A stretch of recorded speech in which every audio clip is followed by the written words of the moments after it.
आ जाओ 19 number question, देखो यहाँ पर क्या कहा गया। 7, 9, 8, 11 में से क्या घटाया जाए कि वो समानुपाती हो जाए। अब देखो माइनस वाला केस है, तो माइनस वाला केस है तो कोई फर्क नहीं पड़ता, पहले अंतिम को यहाँ पर जैसे है वैसे गुना करेंगे, इन दोनों को जैसे है वैसे मेरे भाई यहाँ पर गुना करेंगे। उसके बाद में क्या होगा, माइनस में जिसके नीचे जो होता है 11, 7, 18 मेरे भाई ये लिखो, और 9, 8, 17 मेरे भाई यहाँ पर ये लिखो। माइनस में एज इट इज चुपचाप अपना काम करो, बस बात खत्म। ठीक है, ये 77 है माइनस 72 है तो 5 आ जाएगा, और यहाँ पर 18 माइनस 17 इतना आ जाएगा, क्या होगा 5 होगा, ऑप्शन नंबर बी हमारा करेक्ट आंसर है। ठीक है, इसमें से क्या घटाया जाए कि समानुपाती हो जाए, फिर से क्या घटाया जाए, पहले को इससे गुना करो तो मेरे भाई यहाँ पर कितना हो जाएगा 160, जो बच गए उनको गुना करो तो ये हो जाएगा 156। ठीक है, यहाँ पर 10 और 16 हमारे सामने हो जाएगा मेरे भाई 26, और 12, 13 हो जाएगा हमारे सामने 25। 160 में से 156 गया तो 4/में कौन सा ऑप्शन है, सी जो है वो आंसर है।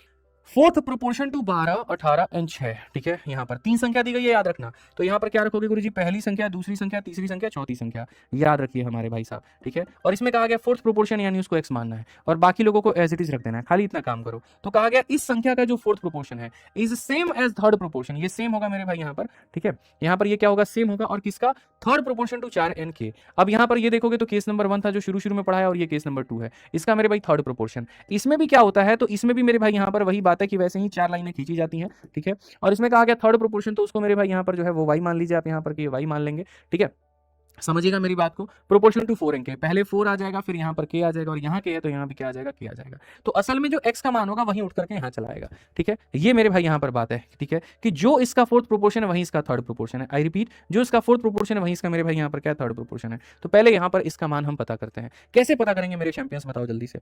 आप यहाँ पर क्या कहोगे, गुरुजी जरा देखो पहले से पहले का क्या संबंध है। तो 12 अपने आप का क्या हो जाता है गुरुजी, आधा डिवाइडेड बाई 2। तो 18 भी अपने आप का आधा डिवाइडेड बाई क्या हो जाएगा, 2। 18 डिवाइडेड बाई 2 9 बन जाएगा, 18 डिवाइडेड बाई 2 9 बन जाएगा। तो यहाँ पर क्या हो जाएगा, तो 9 हो जाएगा, और यहाँ 9 हो जाएगा तो इसको मीन प्रोपोर्शन कहते हैं। और मीन प्रोपोर्शन की वैल्यू क्या होती है सर, रूट लगा के गुना करना। तो 36 का गुना कर देंगे तो कितना हो जाएगा, 6, और 6 हो जाएगा, तो ऑप्शन नंबर ए जो है वो आंसर है।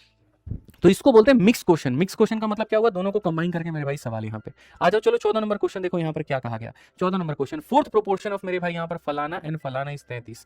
फोर्थ प्रोपोर्शन कहा गया है। ठीक है, फोर्थ प्रोपोर्शन ऑफ फलाना एंड फलाना इज 33। ठीक है, फाइंड द सेकंड प्रोपोर्शन। ठीक है, find the second proportion of x is a natural number. X, x plus 2 3x, x, x plus 2 and 3x मेरे भाई यहाँ पर। तो क्या होता है, पहली संख्या हो गई बच्चों, दूसरी संख्या हो गई, तीसरी संख्या हो गई, और चौथी संख्या हो गई। तो संख्या पहली बात यहाँ पर x है, दूसरी संख्या x प्लस 2 है, उसके बाद में 3x है, और यहाँ इन तीनों संख्याओं का चतुर्थ समानुपाती कितना है, 33 है। फोर्थ प्रोपोर्शन कितना है, 33 है। तो पहली बात x का मान, भाई एकदम आसान है यार, x अपॉन में x प्लस 2 की वैल्यू बराबर होगी 3x अपॉन में 33 के। ठीक है, 3 से काटोगे 11 बार में, और क्या मेरे भाई यहाँ पर x से तुम्हारे सामने x खत्म, तो x प्लस 2 बराबर 11, तो x का मान कितना आ जाएगा, 2 जाके घटा दो तो 9 आ जाएगा। कौन सा ऑप्शन है, तो सी आंसर है।